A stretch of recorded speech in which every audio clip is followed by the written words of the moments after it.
दोस्तों आज हम आप सबके समक्ष प्रशिक्षित स्नातक शिक्षक भर्ती परीक्षा यानी कि टीजीटी हिंदी से संबंधित प्रैक्टिस सेट संख्या 2 लेके आए हैं। अभी तक हम लोगों ने एक प्रैक्टिस सेट तक देखे हैं, जिसका वीडियो आप मेरे यूट्यूब चैनल के प्लेलिस्ट से प्राप्त कर देख सकते हैं। इसके अलावा इन सब के पीडीएफ जो है आप मेरे टेलीग्राम चैनल से प्राप्त कर सकते हैं। चलिए देर न करते हुए शुरू करते हैं क्वेश्चन नंबर 1 से।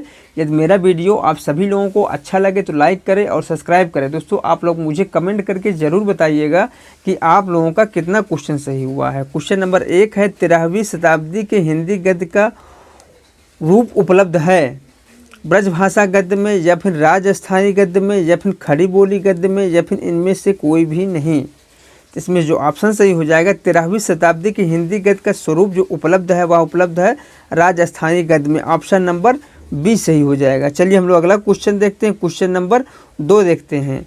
ब्रजभाषा गद्य में सर्वप्रथम रचनाएं लिखी हैं कृष्ण भक्तों ने लिखी हैं या फिर रासो काव्य के कवियों ने लिखी हैं या फिर गोरखपंथी नाथ कवियों ने लिखी हैं या फिर जैन आचार्यों ने लिखी हैं। बताइए इसमें से कौन सा ऑप्शन सही हो जाएगा। तो ब्रजभाषा गद्य में सर्वप्रथम रचनाएं लिखी हैं किसने? गोरखपंथी नाथ कवियों ने। ऑप्शन नंबर सी हो जाएगा। चलिए हम लोग अगला क्वेश्चन देखते हैं। क्वेश्चन नंबर 3 देखते हैं। खड़ी बोली हिंदी की एक उपभाषा है, सहायक भाषा है, लोक भाषा है या फिर बोली है। तो खड़ी बोली हिंदी की एक बोली है। ऑप्शन नंबर डी सही हो जाएगा। चलिए हम लोग अगला क्वेश्चन देखते हैं। निम्नलिखित में से सही युग्म चुने, इनमें से कौन सा एक सही युग्म है। इसमें जो ऑप्शन सही हो जाएगा ऑप्शन नंबर सी हो जाएगा। क और ख कंठ ध्वनि है। चलिए हम लोग अगला क्वेश्चन देखते हैं। क्वेश्चन नंबर 5 देखते हैं। प्रेम की भाषा शब्द रहित है या कथन है। प्रेम की भाषा शब्द रहित है या कथन किसका है? मुंशी प्रेमचंद का या फिर आचार्य रामचंद्र शुक्ल का या फिर महात्मा गांधी का या फिर सरदार पूर्ण सिंह का। इसमें जो ऑप्शन सही हो जाएगा ऑप्शन नंबर डी हो जाएगा। सरदार पूर्ण सिंह का यह कथन है प्रेम की भाषा शब्द रहित है। चलिए हम लोग अगला क्वेश्चन देखते हैं। क्वेश्चन नंबर 6 देखते हैं। सूची 1 को सूची 2 से सुमेलित करते हुए नीचे दिए गए कूटों में से सही विकल्प का चयन करना है। तो चलिए हम लोग देख लेते हैं कूट इसका। कपाट जो है वह कैसा शब्द है? तो कपाट जो है वह है तत्सम शब्द। कैसा है? तत्सम शब्द। और 11 जो है वह कैसा शब्द है? तो वह है तद्भव शब्द। अब बटन कैसा शब्द है? बटन है विदेशी शब्द। और ओणम जो है वह है हिंदीतर भाषा। इसलिए इसमें ऑप्शन नंबर कौन सही हो जाएगा? ऑप्शन नंबर बी सही हो जाएगा। घ ग ख और का। ठीक है। चलिए हम लोग अगला क्वेश्चन देखते हैं। क्वेश्चन नंबर 7 देखते हैं।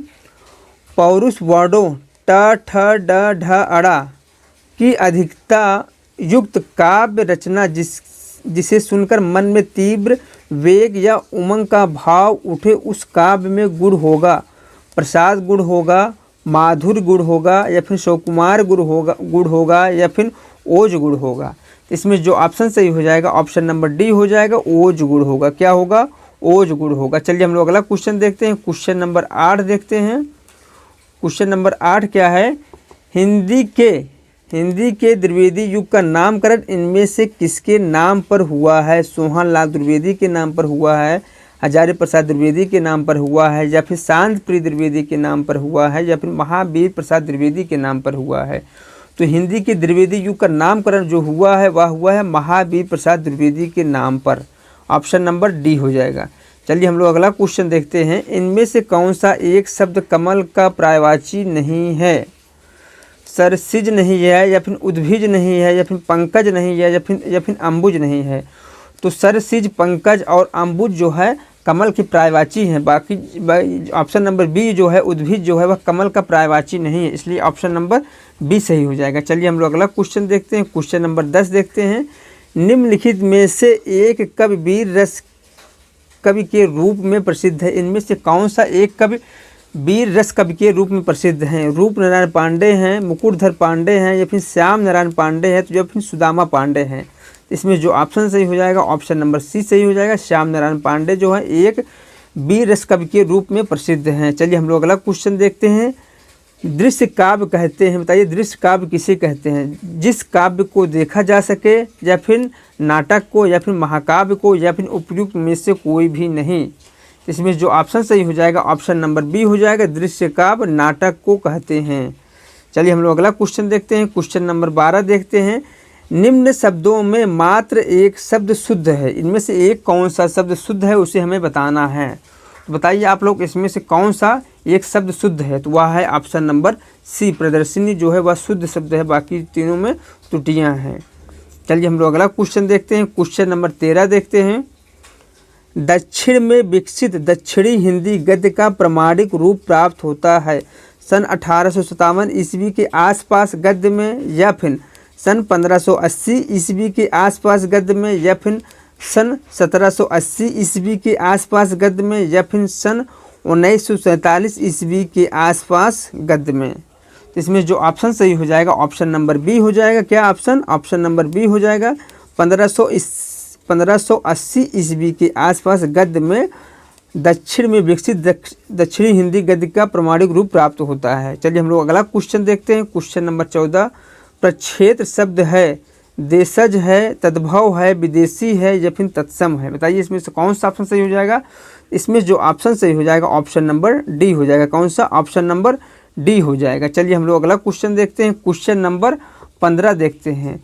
श्रृंगार रस मंडन ग्रंथ के लेखक कौन है। बताइए श्रृंगार रस मंडन ग्रंथ के लेखक कौन है। महाप्रभु वल्लभाचार्य हैं, या फिर गोसाई गोपीनाथ हैं, या फिर गोसाई विट्ठलनाथ है, या फिर इनमें से कोई नहीं। तो इसमें जो ऑप्शन सही हो जाएगा ऑप्शन नंबर सी हो जाएगा। गोसाई विट्ठलनाथ इस ग्रंथ के लेखक हैं।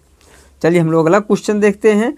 आधुनिक काल को आचार्य रामचंद्र शुक्ल ने कहा है नवजागरण काल कहा है, गद्य काल कहा है, पुनर्जागरण काल कहा है, या फिर शतोत्तर काल कहा है। तो इसमें जो ऑप्शन सही हो जाएगा आधुनिक काल को आचार्य रामचंद्र शुक्ल ने गद्य काल कहा है, ऑप्शन नंबर बी हो जाएगा।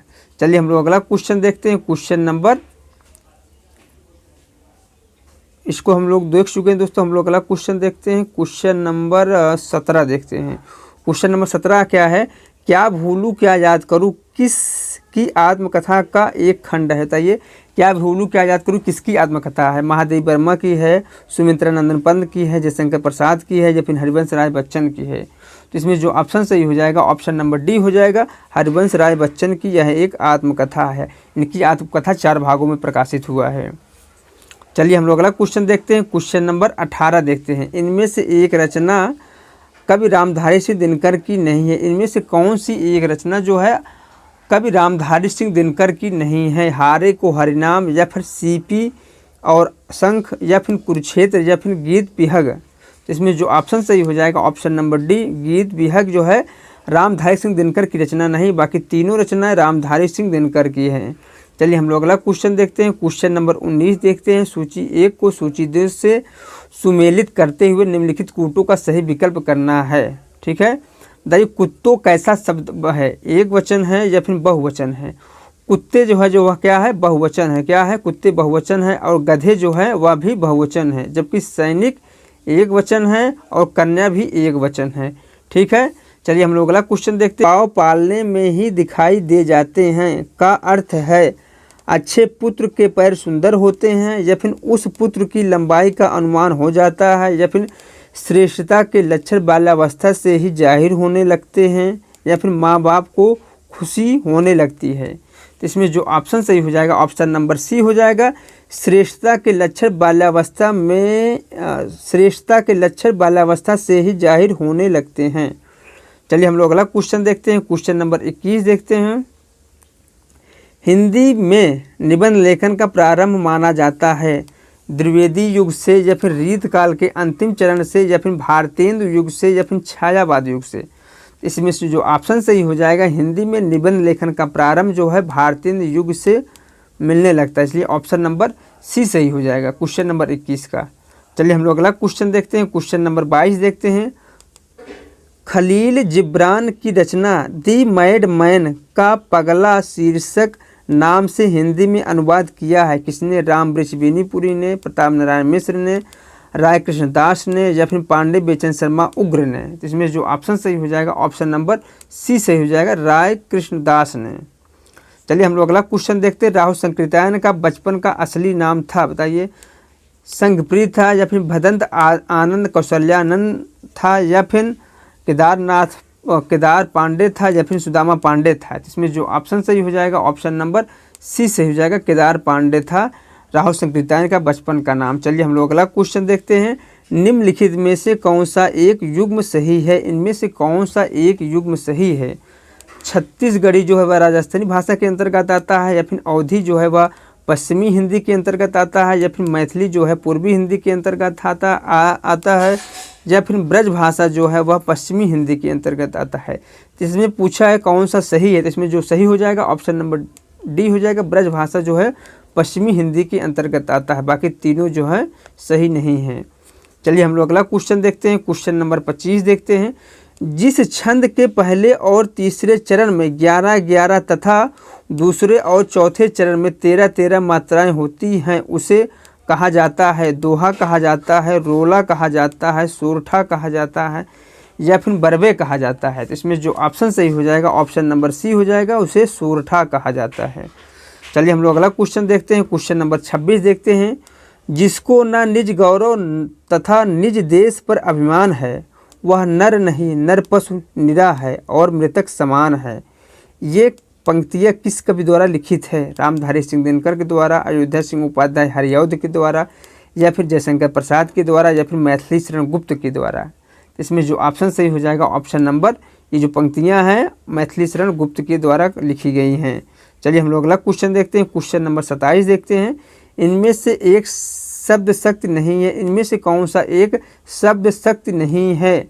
व्यंजना नहीं है, या फिर अभिधा नहीं है, या फिर मुद्रा नहीं है, या फिर लक्षणा नहीं है।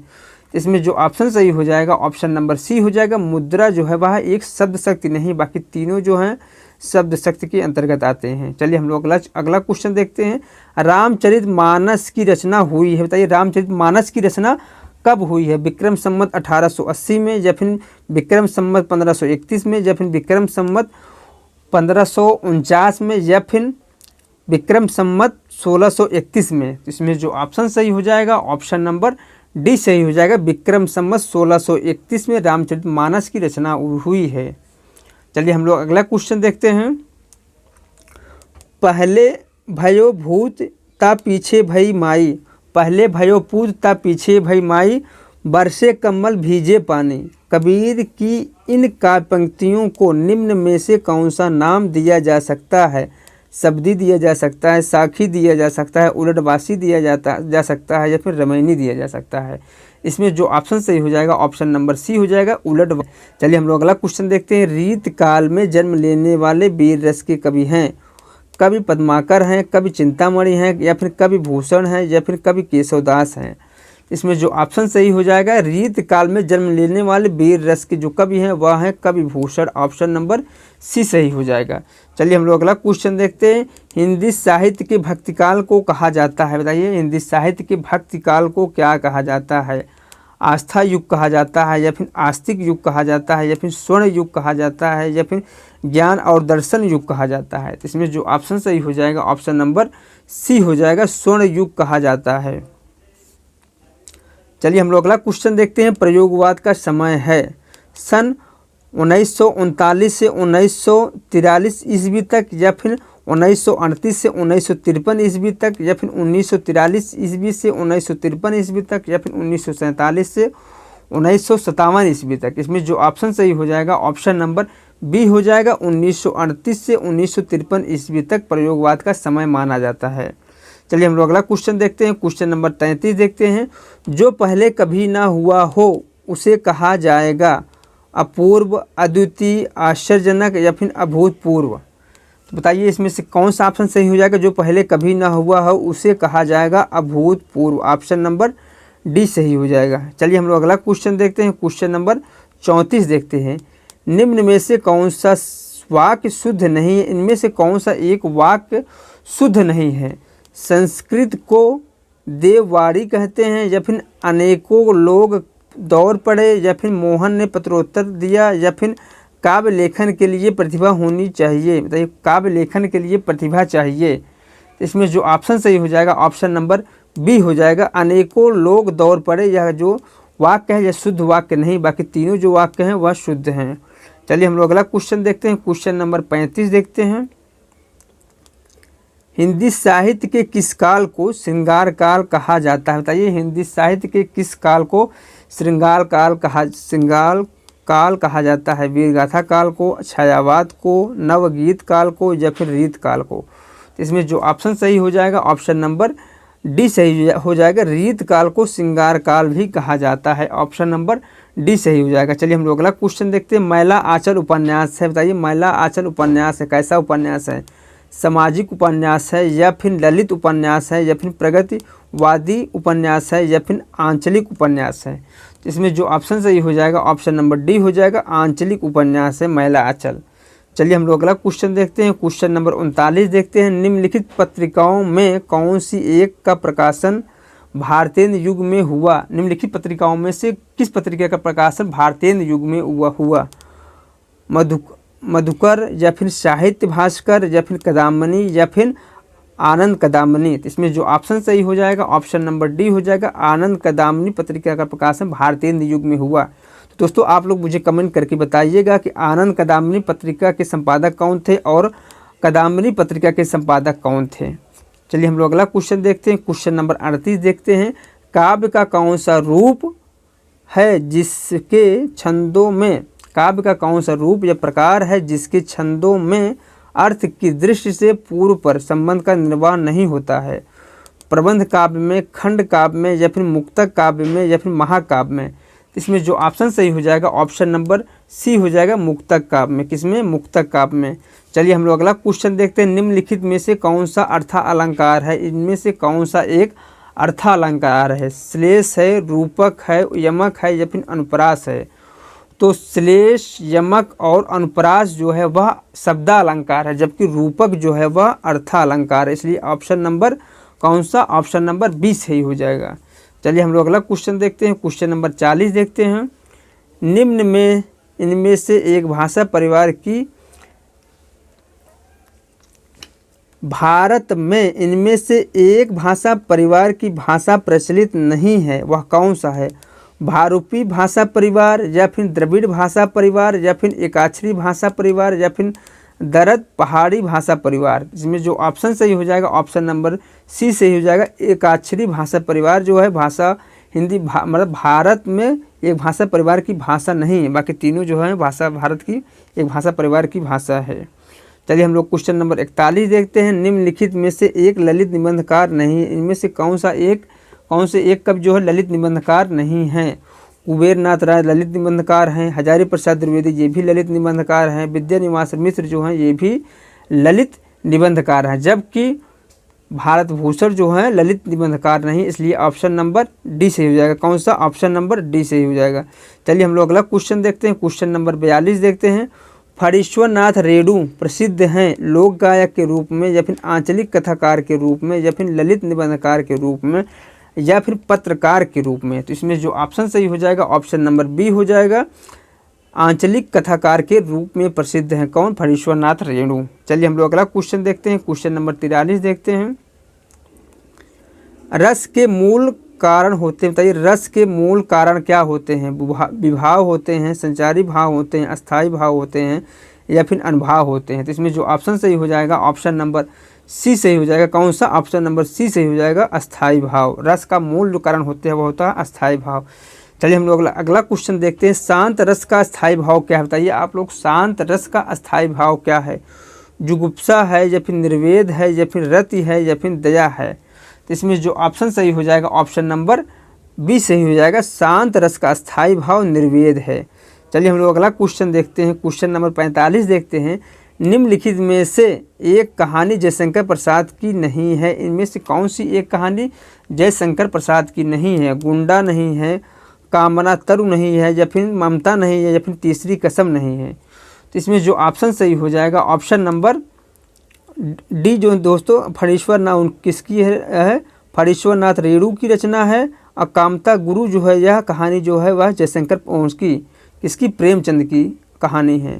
तो इसलिए दोस्तों इसमें दोनों ऑप्शन नहीं होगा, बाकी ममता और गुंडा जो है जयशंकर प्रसाद की कहानी है। चलिए हम लोग अगला क्वेश्चन देखते हैं। क्वेश्चन नंबर 46 देखते हैं। कविपंथ के काव्य के क्रमिक विकास में कौन सा एक सोपान नहीं है? एक सोपान सही नहीं है। छायावादी, प्रगतिवादी, आध्यात्मवादी या फिर राष्ट्रवादी? इसमें जो ऑप्शन सही हो जाएगा ऑप्शन नंबर डी सही हो जाएगा, राष्ट्रवादी। ऑप्शन नंबर डी सही हो जाएगा। चलिए हम लोग अगला क्वेश्चन देखते हैं। क्वेश्चन नंबर 47 देखते हैं। प्री प्रवास की नायिका राधा हैं परंपरावादी नायिका या फिर आत्म केंद्रित नायिका या फिर प्रगतिशील समाज सेवी नायिका या फिर कल्पित नायिका। तो इसमें जो ऑप्शन सही हो जाएगा ऑप्शन नंबर सी हो जाएगा, प्रगतिशील समाज सेवी नायिका है। ठीक है, चलिए हम लोग अगला क्वेश्चन देखते हैं। क्वेश्चन नंबर 48 देखते हैं। तुम कौन धो पार्टी पढ़े हो, लला मन लेहु पय देहु छटांक नहीं। यह का पंक्तियां हैं, रसखान कवि की हैं, कवि सेनापति की है, कवि घनानंद की है या फिर कवि देव की है। तो इसमें जो ऑप्शन सही हो जाएगा ऑप्शन नंबर सी हो जाएगा, घनानंद की यह पंक्तियां हैं। चलिए हम लोग अगला क्वेश्चन देखते हैं। इनमें से एक नाटक मोहन राकेश द्वारा लिखित नहीं है। इनमें से कौन सा एक नाटक मोहन राकेश द्वारा लिखित नहीं है? आधे अधूरे, आषाढ़ का एक दिन, अंडे के छिलके या फिर विलोम। इसमें जो ऑप्शन सही हो जाएगा ऑप्शन नंबर डी हो जाएगा, विलोम जो है मोहन राकेश द्वारा रचित नाटक नहीं, बाकी तीनों जो हैं मोहन राकेश के नाटक हैं। चलिए हम लोग अगला क्वेश्चन देखते हैं। पंकज शब्द किस तरह का शब्द है? बताइए, पंकज जो है किस तरह का शब्द है? व्यंजक है, यौगिक है, रूढ़ है या फिर योग रूढ़ है? इसमें जो ऑप्शन सही हो जाएगा ऑप्शन नंबर सी सही हो जाएगा, रूढ़ है। पंकज जो शब्द है वह क्या है? रूढ़ है। चलिए हम लोग अगला क्वेश्चन देखते हैं।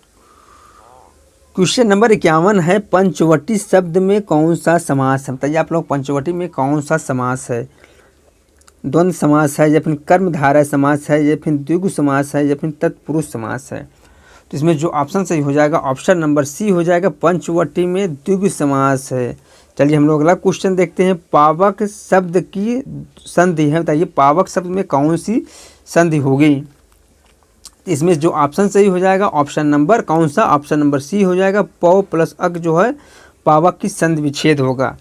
चलिए हम लोग अगला क्वेश्चन देखते हैं। क्वेश्चन नंबर 53 देखते हैं। आद्य गुणों का सूत्र है, गुणों का या फिर दीर्घ संधि का या फिर गुण संधि का या फिर ओज गुण का? तो इसमें जो ऑप्शन सही हो जाएगा क्वेश्चन नंबर 53 का ऑप्शन नंबर सी सही हो जाएगा, गुण संधि का। चलिए हम लोग अगला क्वेश्चन देखते हैं। क्वेश्चन नंबर 54 देखते हैं। हरे प्लस अव, हरे में संधि है, अयाद संधि है, पर रूप संधि है या फिर पूर्व रूप संधि है या फिर इनमें से कोई नहीं? तो इसमें जो ऑप्शन सही हो जाएगा ऑप्शन नंबर सी हो जाएगा, पूर्व रूप संधि है। कौन सा? पूर्व रूप संधि है। इस समास में अनेक पद होते हुए भी अन्य पद प्रधान होता है, वह होता है कर्मधारय समाज, बहुब्रीहि समाज, तत्पुरुष समाज या फिर इनमें से कोई नहीं? इसमें जो ऑप्शन सही हो जाएगा ऑप्शन नंबर बी हो जाएगा, बहुब्रीहि समाज। कौन सा? ऑप्शन नंबर बी हो जाएगा, बहुब्रीहि समाज। चलिए हम लोग अगला क्वेश्चन देखते हैं। प्रभुत्व शब्द में प्रत्यय है, बताइए प्रभुत्व शब्द में कौन सा प्रत्यय है? कृदंत प्रत्यय है या फिर त्वयत प्रत्यय है या फिर अनियर प्रत्यय है या फिर त्व प्रत्यय है? तो इसमें जो ऑप्शन सही हो जाएगा ऑप्शन नंबर सी हो जाएगा। कौन सा? ऑप्शन नंबर सी हो जाएगा। चलिए हम लोग अगला क्वेश्चन देखते हैं। कारक चिन्ह से द्वारा का प्रयोग होता है, अपादान कारक पंचमी विभक्ति के रूप में या फिर संबंध कारक षष्ठी विभक्ति के रूप में या फिर कर्म कारक तृतीय विभक्ति के रूप में या फिर अधिकरण कारक सप्तमी विभक्ति के रूप में? तो कर्ता ने कर्म को करण से तृतीय विभक्ति के रूप में, किसके रूप में? तृतीय विभक्ति। कर्ता ने कर्म को करण, जहाँ दोस्तों कर्म ना होकर के करण होगा, क्या होगा? करण। क्या होगा? करण कारक। ठीक है, चलिए हम लोग अगला, इसलिए ऑप्शन नंबर यहाँ सी हो जाएगा। चलिए हम लोग अगला क्वेश्चन देखते हैं। त्यागपत्र उपन्यास के लेखक कौन? बताइए त्यागपत्र उपन्यास के लेखक कौन है? इलाचंद जोशी हैं, विश्वम्बर नाथ शर्मा कौशिक हैं या फिर जैनेन्द्र जैन है या फिर मन्नू भंडारी हैं? इसमें जो ऑप्शन सही हो जाएगा क्वेश्चन नंबर 58 का ऑप्शन नंबर सी हो जाएगा, जैनेन्द्र कुमार जो त्यागपत्र उपन्यास के लेखक हैं। चलिए हम लोग अगला क्वेश्चन देखते हैं। क्वेश्चन नंबर 59 देखते हैं। हिंदी का पहला उपन्यास स्वीकार किया गया है, बताइए हिंदी का पहला उपन्यास स्वीकार किया गया किसे? गोदान को, परीक्षा गुरु को या फिर भिखारिणी को या फिर कंकाल को? तो इसमें जो ऑप्शन सही हो जाएगा ऑप्शन नंबर बी हो जाएगा, परीक्षा गुरु को हिंदी का पहला उपन्यास स्वीकार किया गया है। अगला क्वेश्चन है। रानी केतकी की कहानी का एक अन्य नाम क्या है? रामचरितमानस है या फिर इंसा अल्लाह खां है या फिर उदयभान चरित्र है या फिर नीलदेव वृत्तांत है? इसमें जो ऑप्शन सही हो जाएगा रानी केतकी कहानी का एक अन्य जो नाम है वह है उदयभान चरित्र। चलिए हम लोग अगला क्वेश्चन देखते हैं। क्वेश्चन नंबर 61 देखते हैं। निम्न में से एक कहानी का तत्व नहीं है, इनमें से कौन सा एक कहानी का तत्व नहीं है, कथानक नहीं है, पात्र नहीं है, जिज्ञासा नहीं है या फिर संकलन त्रय नहीं है। तो इसमें जो ऑप्शन सही हो जाएगा ऑप्शन नंबर डी हो जाएगा, संकलन त्रय जो है कहानी का एक तत्व नहीं है। चलिए हम लोग अगला क्वेश्चन देखते हैं। शीतल ज्वाला जलती थी, शीतल ज्वाला जलती थी, ईंधन होता दृग जल का। इस पंक्ति में अलंकार है, उत्प्रेक्षा अलंकार है या फिर दृष्टांत अलंकार है या फिर विरोधाभास अलंकार है या फिर असंगत अलंकार है। इसमें जो ऑप्शन सही हो जाएगा ऑप्शन नंबर सी हो जाएगा, विरोधाभास अलंकार है। चलिए हम लोग अगला क्वेश्चन देखते हैं। क्वेश्चन नंबर 63 देखते हैं।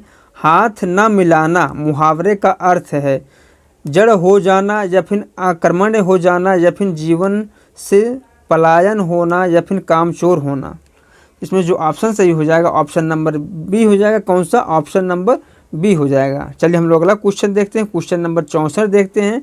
निम्नलिखित में से एक रचना कालिदास की नहीं है, इनमें से कौन सी एक रचना कालिदास की नहीं है? मेघदूतम होगा, अभिज्ञान शाकुंतलम होगा या फिर रघुवंशम होगा या फिर 10 कुमार चरितम होगा। तो मेघदूतम जो है कालिदास की रचना है, रघुवंशम कालिदास की रचना है और अभिज्ञान शाकुंतलम भी कालिदास की रचना, जबकि 10 कुमार चरित्र जो है वह कालिदास की रचना ना होकर के किसकी रचना है? दंडी की रचना है। चलिए हम लोग अगला क्वेश्चन देखते हैं। क्वेश्चन नंबर 65 देखते हैं। कमानी महाकाव्य में सर्गों की संख्या कितनी है? 12 है, 15 है, 10 है या फिर 18 है। तो कमानी महाकाव्य में सर्गों की संख्या कितनी है? 15 है। आप लोग पता ही होगा। तो दोस्तों आप लोग मुझे कमेंट करके बताइएगा कि इनके जो कमानी महाकाव्य में जो 15 सर्ग है वह कौन कौन सा है। चलिए हम लोग अगला क्वेश्चन देखते हैं। क्वेश्चन नंबर 66 देखते हैं। कुलदीप नायर हो सकता है, कुलदीप नायर हो सकता है किंतु मैं कायर नहीं हूँ। कुलदीप, क्वेश्चन नंबर 66 है। कुलदीप कायर हो सकता है किंतु मैं कायर नहीं हूँ। मेरे जीते जी बच्चे और उसकी माँ का कोई बाल भी बांका नहीं कर सकता। यह कथन है बहादुर कहानी के पात्र बहादुर का या फिर रेणु की कहानी पंचलाइट के गोधन का या फिर कर्मनाशा की हार के पात्र भैरव पांडे का या फिर उपयुक्त में से कोई नहीं। तो क्वेश्चन नंबर 66 का जो ऑप्शन सही हो जाएगा ऑप्शन नंबर सी हो जाएगा, कर्मनाशा की हार के पात्र भैरव पांडे का है। चलिए हम लोग अगला क्वेश्चन देखते हैं। विधवा शब्द में धव का अर्थ है, बताइए विधवा शब्द में धव का क्या अर्थ है? मृत है या फिर सौभाग्यहीन है या फिर पति है या फिर पंच परमेश्वर हैं? तो परमेश्वर हैं, परमेश्वर हैं। इसमें जो ऑप्शन सही हो जाएगा ऑप्शन नंबर सी हो जाएगा। विधवा शब्द में धव जो है वह पति का अर्थ है। चलिए हम लोग अगला क्वेश्चन देखते हैं। हर शब्द का सप्तमी विभक्त बहुवचन रूप होगा, बताइए हर शब्द का सप्तमी विभक्त बहुवचन रूप होगा। जिसमें जो ऑप्शन सही हो जाएगा ऑप्शन नंबर सी हो जाएगा, हरीश। ठीक है, कौन सा? हरीश। ऑप्शन नंबर सी सही हो जाएगा। चलिए हम लोग अगला क्वेश्चन देखते हैं। गच्छन्तु, गच्छन्तु शब्द है लोट लकार प्रथम पुरुष एक बहुवचन या फिर लण लकार मध्य पुरुष एक वचन या फिर लट लकार उत्तम पुरुष बहुवचन या फिर उपयुक्त में से कोई नहीं। तो इसमें जो ऑप्शन सही हो जाएगा ऑप्शन नंबर 1 हो जाएगा, लोट लकार प्रथम पुरुष बहुवचन।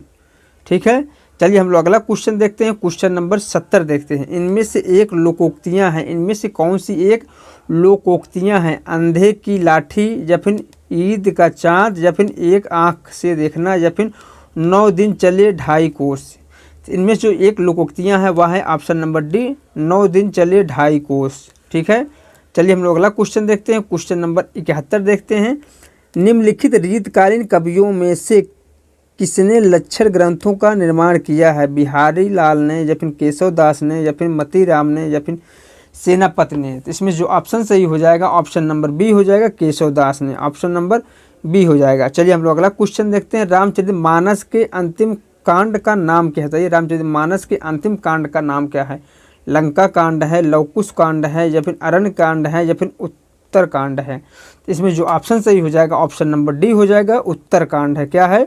उत्तर कांड है। चलिए हम लोग अगला क्वेश्चन देखते हैं। ब्रज भाषा का विकास हुआ है, बताइए ब्रज भाषा का विकास हुआ है नागरिका अपभ्रंश से या फिर सौरसेनी अपभ्रंश से या फिर अवहट अपभ्रंश से या फिर मागधी अपभ्रंश से? तो ब्रज भाषा का विकास जो हुआ है वह हुआ है सौरसेनी अपभ्रंश से। ऑप्शन नंबर बी सही हो जाएगा। कौन सा? ऑप्शन नंबर बी सही हो जाएगा। चलिए हम लोग अगला क्वेश्चन देखते हैं। निम्नलिखित में से एक हिंदी के ऐतिहासिक उपन्यासकार हैं। इनमें से कौन सा एक हिंदी के ऐतिहासिक उपन्यासकार हैं? भगवती चरण वर्मा है, यशपाल हैं, या फिर वृंदावन लाल वर्मा है, या फिर मुंशी प्रेमचंद हैं। तो इसमें जो ऑप्शन सही हो जाएगा ऑप्शन नंबर सी सही हो जाएगा। वृंदावन लाल वर्मा जो है हिंदी का एक ऐतिहासिक उपन्यासकार हैं। चलिए हम लोग अगला क्वेश्चन देखते हैं। धर्म ने धन को पैरों तले कुचल डाला, यह कथन है कथाकार प्रसाद का है, या फिर मुंशी प्रेमचंद का है, या फिर अमरकांत का है, या फिर भगवती चरण वर्मा का है। तो इसमें जो ऑप्शन सही हो जाएगा ऑप्शन नंबर बी हो जाएगा। मुंशी प्रेमचंद का है यह कथन उनकी एक कहानी से। चलिए हम लोग अगला क्वेश्चन देखते हैं। जैनेंद्र हैं, बताइए जैनेंद्र हैं सामाजिक उपन्यासकार हैं, ऐतिहासिक उपन्यासकार हैं, मनोविश्लेषणवादी उपन्यासकार हैं, या फिर आदर्शवादी उपन्यासकार हैं। तो इसमें जो ऑप्शन सही हो जाएगा ऑप्शन नंबर सी सही हो जाएगा। जैनेंद्र कुमार जो है वह एक मनोविश्लेषणवादी उपन्यासकार हैं। चलिए हम लोग अगला क्वेश्चन देखते हैं। निम्नलिखित में से एक निबंध लेखक नहीं है। इनमें से कौन एक निबंध लेखक नहीं है? नंदुलारे वाजपेयी नहीं है, या फिर द्वारिका प्रसाद मिश्र नहीं है, या फिर हजारी प्रसाद द्विवेदी नहीं है, या फिर बाल मुकुंद गुप्त नहीं है। तो इसमें जो ऑप्शन सही हो जाएगा ऑप्शन नंबर 2 हो जाएगा। द्वारिका प्रसाद मिश्र जो हैं एक निबंधकार नहीं है। चलिए हम लोग अगला क्वेश्चन देखते हैं। क्वेश्चन नंबर 78 देखते हैं। हिंदी साहित्यकारों में राजा द्वय के नाम से जाना जाता है। राजा राधिका रमन सिंह और रघुवीर सिंह को, या फिर राजा रघुराज सिंह, या फिर जगमोहन सिंह को, या फिर राजा लक्ष्मण सिंह, या फिर शिव प्रसाद सितारे हिंद को, या फिर उपयुक्त में कोई नहीं है। तो इसमें जो ऑप्शन सही हो जाएगा ऑप्शन नंबर सी हो जाएगा। राजा लक्ष्मण सिंह और शिव प्रसाद सितारे हिंद को राजा द्वय के नाम से जाना जाता है। चलिए हम लोग अगला क्वेश्चन देखते हैं। चंद्रकांता संतति उपन्यास के लेखक कौन? बताइए आप लोग, चंद्रकांता संतति उपन्यास के लेखक कौन हैं? पद्मलाल पुन्नालाल बख्शी हैं, या फिर दुर्गा नारायण खत्री हैं, या फिर देवकी नंदन खत्री हैं, या फिर बाबू द्वारिका नारायण हैं। तो इसमें जो ऑप्शन सही हो जाएगा चंद्रकांता संतति उपन्यासकार जो हैं वह हैं देवकी नंदन खत्री। चलिए हम लोग अगला क्वेश्चन देखते हैं। क्वेश्चन नंबर 80 देखते हैं। हिंदी के श्रेष्ठ व्यंग्यकार हैं। इनमें से कौन एक हिंदी के श्रेष्ठ व्यंग्यकार हैं? प्रताप नारायण मिश्र हैं, भारतेंदु हरिश्चंद्र, हरिशंकर परसाई हैं, या फिर उपयुक्त में से कोई नहीं। इसमें जो ऑप्शन सही हो जाएगा ऑप्शन नंबर सी हो जाएगा, हरिशंकर परसाई। क्वेश्चन नंबर 80 का ऑप्शन नंबर सी सही हो जाएगा। चलिए हम लोग अगला क्वेश्चन देखते हैं। रसों के संचारी भावों की संख्या है 32 है, 23 है, 33 है, या फिर 43 है। तो इसमें जो ऑप्शन सही हो जाएगा ऑप्शन नंबर सी सही हो जाएगा। रसों के संचारी भावों की संख्या 33 है। चलिए हम लोग अगला क्वेश्चन देखते हैं। वक्रोक्त संप्रदाय के प्रवर्तक हैं। बताइए आप लोग वक्रोक्त संप्रदाय के प्रवर्तक कौन हैं? आचार्य क्षेमेंद्र हैं, आचार्य कुंतक हैं, आचार्य कुंतक हैं, या फिर अभिनव गुप्त हैं, या फिर धनंजय हैं। तो इसमें जो ऑप्शन सही हो जाएगा ऑप्शन नंबर बी हो जाएगा। आचार्य कुंतक हैं वक्रोक्त संप्रदाय के प्रवर्तक। चलिए हम लोग अगला क्वेश्चन देखते हैं। कारक की दृष्टि से शुद्ध वाक्य पहचानना हमें मोहन ने पत्र को लिखा, या फिर राधा ने सीता को देखा, या फिर उसने एक फल तोड़ा, या फिर उमा ने रोटी को खाया। तो इसमें जो ऑप्शन सही हो जाएगा ऑप्शन नंबर सी हो जाएगा। शुद्ध वाक्य बताना है, उसने एक फल तोड़ा है, कारक की दृष्टि से शुद्ध वाक्य है। चलिए हम लोग अगला क्वेश्चन देखते हैं। निम्न में से एक की वर्तनी की दृष्टि से अशुद्ध है। इनमें से कौन सी एक की वर्तनी की दृष्टि से अशुद्ध है? बताइए आप लोग इसमें से कौन सा ऑप्शन सही हो जाएगा? इसमें से जो ऑप्शन सही हो जाएगा ऑप्शन नंबर बी हो जाएगा। कवित्री जो है वर्तनी की दृष्टि से अशुद्ध है, बाकी तीनों जो है वर्तनी की दृष्टि से शुद्ध हैं। चलिए हम लोग अगला क्वेश्चन देखते हैं। क्वेश्चन नंबर 85 देखते हैं। निम्नलिखित शब्दों में एक में उपसर्ग का प्रयोग नहीं हुआ है, उसे चिन्हित कीजिए। संघर्ष, पराधीन, उपमा, या फिर निःसंदेह। इसमें जो ऑप्शन सही हो जाएगा ऑप्शन नंबर सी सही हो जाएगा, उपमा। क्या हो जाएगा? ऑप्शन नंबर सी सही हो जाएगा, उपमा। चलिए हम लोग अगला क्वेश्चन देखते हैं। किस शब्द में उपसर्ग नहीं? इनमें से किस शब्द में उपसर्ग नहीं है? अपमान में, या फिर अपगति में, या फिर अपयश में, या फिर अपराध में। तो इसमें जो ऑप्शन सही हो जाएगा ऑप्शन नंबर डी सही हो जाएगा। अपराध में उपसर्ग नहीं, बाकी तीनों में उपसर्ग शब्द हैं। चलिए हम लोग अगला क्वेश्चन देखते हैं। क्वेश्चन नंबर 27 देखते हैं। लोर कहा या फिर लोर कथा किस काव्य का दूसरा नाम है? दूसरा नाम मान लिया गया है। चंदायन, हंसावली, मृगावती, या फिर अखरावट। इसमें जो ऑप्शन सही हो जाएगा ऑप्शन नंबर ए हो जाएगा। कौन सा? ऑप्शन नंबर ए हो जाएगा। चलिए हम लोग अगला क्वेश्चन देखते हैं। हरिदासी संप्रदाय का दूसरा नाम क्या है? बताइए हरिदासी संप्रदाय का दूसरा नाम क्या है? राधा वल्लभ संप्रदाय है या फिर सखी संप्रदाय है या फिर गौड़ी संप्रदाय है या फिर चैतन्य संप्रदाय है। इसमें जो ऑप्शन सही हो जाएगा ऑप्शन नंबर बी हो जाएगा। कौन सा? ऑप्शन नंबर बी सही हो जाएगा। चलिए हम लोग अगला क्वेश्चन देखते हैं। क्वेश्चन नंबर 89 देखते हैं। चर्यापदों के रचनाकार कौन है? बताइए चर्यापदों के रचनाकार कौन है? नाथ हैं, तांत्रिक हैं या फिर बौद्ध सिद्ध हैं या फिर संत कवि हैं। इसमें जो ऑप्शन सही हो जाएगा ऑप्शन नंबर सी हो जाएगा, बौद्ध सिद्ध कवि हैं। चलिए हम लोग अगला क्वेश्चन देखते हैं। उत्तर प्रियदर्शी किस विधा की रचना है? बताइए उत्तर प्रियदर्शी किस विधा की रचना है? उपन्यास है, ललित निबंध है या फिर कहानी है या फिर नाटक है? बताइए आप लोग इसमें से कौन सा सही होगा ऑप्शन। तो उत्तर प्रियदर्शी जो है वह नाटक विधा की रचना है, इसलिए ऑप्शन नंबर डी सही हो जाएगा। चलिए हम लोग अगला क्वेश्चन देखते हैं। की हुई दूब का यह पंक्ति किसकी है? नागार्जुन की है, निराला की है, त्रिलोचन की है या फिर मुक्तिबोध का है? इसमें जो ऑप्शन सही हो जाएगा ऑप्शन नंबर ए हो जाएगा, नागार्जुन का यह पंक्ति है। चलिए हम लोग अगला क्वेश्चन देखते हैं। क्वेश्चन नंबर 92 देखते हैं। इश्क लता के रचनाकार हैं, बोधा हैं, आलम हैं, ठाकुर हैं या फिर घनानंद हैं? इसमें जो ऑप्शन सही हो जाएगा ऑप्शन नंबर कौन सा? ऑप्शन नंबर डी सही हो जाएगा, घनानंद। इश्क लता के रचनाकार कौन है? घनानंद हैं। चलिए हम लोग अगला क्वेश्चन देखते हैं। क्वेश्चन नंबर 93 देखते हैं। कौन सी बोली पूर्वी हिंदी की नहीं है? इनमें से कौन सी एक बोली पूर्वी हिंदी की नहीं है? ब्रजभाषा, भोजपुरी, मैथिली या फिर मगही? तो मगही, भोजपुरी और मैथिली जो है बिहारी हिंदी के अंतर्गत आता है, जबकि ब्रजभाषा जो है किसके अंतर्गत आता है? पश्चिमी हिंदी के अंतर्गत आता है। क्वेश्चन पूछा है इनमें से कौन सी पूर्वी हिंदी की नहीं है। क्वेश्चन इसमें कुछ सही नहीं लग रहा है, इसको हम नहीं कराएंगे इसलिए, ठीक है, इसको हम छोड़ दे रहे हैं। चलिए हम लोग अगला क्वेश्चन देखते हैं। बुंदेली किस बोली की उपबोली है? बुंदेली किस बोली की उपबोली है? कन्नौजी की, ब्रजभाषा की, अवधी की या फिर अंतर्वेदी की? इसमें जो ऑप्शन सही हो जाएगा क्वेश्चन नंबर 94 का ऑप्शन नंबर कौन सा सही हो जाएगा? ऑप्शन नंबर सी सही हो जाएगा। कौन सा? Option number C. चलिए हम लोग अगला क्वेश्चन देखते हैं। क्वेश्चन नंबर 95 है। माटी की मूर्ति के रचनाकार हैं, महादेवी वर्मा हैं, जगदीश चंद्र माथुर हैं, राम बृज बेनीपुरी हैं या फिर निराला हैं? इसमें जो ऑप्शन सही हो जाएगा ऑप्शन नंबर सी सही हो जाएगा, राम बृज बेनीपुरी। माटी की मूर्ति के रचनाकार कौन है? राम बृज बेनीपुरी हैं। चलिए हम लोग अगला क्वेश्चन देखते हैं। कलाधर किस कवि का आरंभिक उपनाम है? सुमित्रा नंदन पंत का, राम कुमार वर्मा का या फिर जयशंकर प्रसाद का या फिर सूर्यकांत त्रिपाठी निराला का? तो कलाधर जो आरंभिक उपनाम था वह था जयशंकर प्रसाद का। ऑप्शन नंबर सी सही हो जाएगा इसलिए। चलिए हम लोग अगला क्वेश्चन देखते हैं। क्वेश्चन नंबर 57 देखते हैं। इनमें से कौन सी कहानी विभाजन पर आधारित नहीं है? इनमें से कौन सी एक कहानी जो है विभाजन पर आधारित नहीं है? वापसी, सिक्का बदल गया, मलबे का मालिक या फिर लेटर बॉक्स? इसमें जो ऑप्शन सही हो जाएगा ऑप्शन नंबर ए हो जाएगा, वापसी जो है कहानी विभाजन पर आधारित नहीं, बाकी तीनों जो हैं भारत विभाजन पर आधारित कहानी है। चलिए हम लोग अगला क्वेश्चन देखते हैं। क्वेश्चन नंबर 98 देखते हैं। साहित्य अकादमी हिंदी का पत्रिका का नाम बताइए। साहित्य अकादमी हिंदी पत्रिका का नाम क्या है? हिंदुस्तानी है या फिर अंतर्भारतीय है या फिर समकालीन भारतीय साहित्य है या फिर वर्तमान साहित्य है? तो इसमें जो ऑप्शन सही हो जाएगा ऑप्शन नंबर सी सही हो जाएगा। चलिए हम लोग अगला क्वेश्चन देखते हैं। क्वेश्चन नंबर 99 देखते हैं। रसों की संख्या 8 किसने मानी? बताइए रसों की संख्या 8 किसने मानी है? भरत ने मानी है या फिर विश्वनाथ ने मानी है या फिर मम्मट ने मानी है या फिर आनंदवर्धन ने मानी है?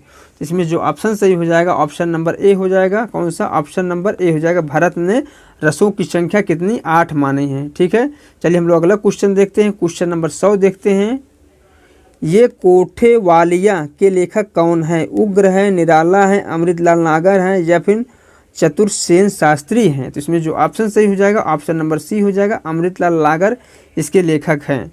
चलिए हम लोग अगला क्वेश्चन देखते हैं। नूर मोहम्मद किस शाखा के कवि हैं? प्रेमाश्रयी शाखा कवि हैं, निर्गुणवादी कवि हैं या फिर मधुरा कवि हैं या फिर नाथपंथी कवि हैं? तो इसमें जो ऑप्शन सही हो जाएगा ऑप्शन नंबर क्वेश्चन नंबर 101 का ऑप्शन नंबर ए हो जाएगा, प्रेमाश्रयी शाखा के कवि हैं। चलिए हम लोग अगला क्वेश्चन देखते हैं। क्वेश्चन नंबर 102 देखते हैं। पानी गए न उबरे मुक्ता नहीं होगा दोस्तों, यहाँ पानी गए न उबरे मोती होगा यहाँ, ठीक है। क्या होगा? यहाँ मोती होगा।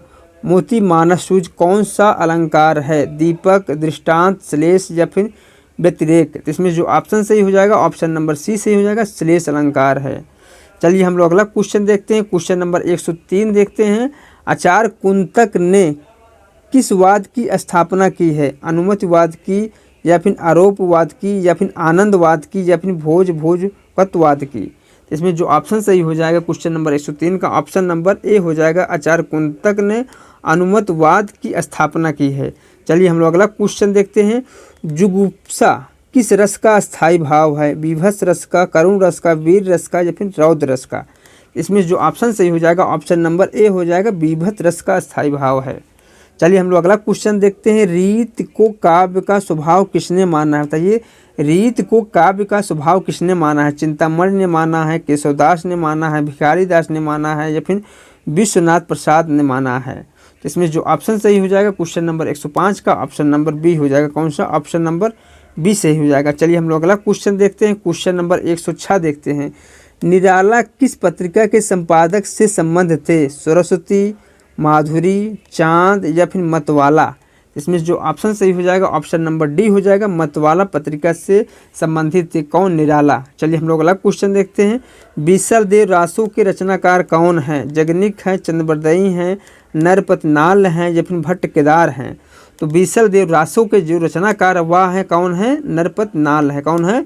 नरपतनाल है। चलिए हम लोग अगला क्वेश्चन देखते हैं। भक्तमाल किसकी रचना? बताइए आप लोग, भक्तमाल जो है किसकी रचना है? केशवदास की है, उस्मान की है, विट्ठल दास की है, या फिर नाभा दास की है?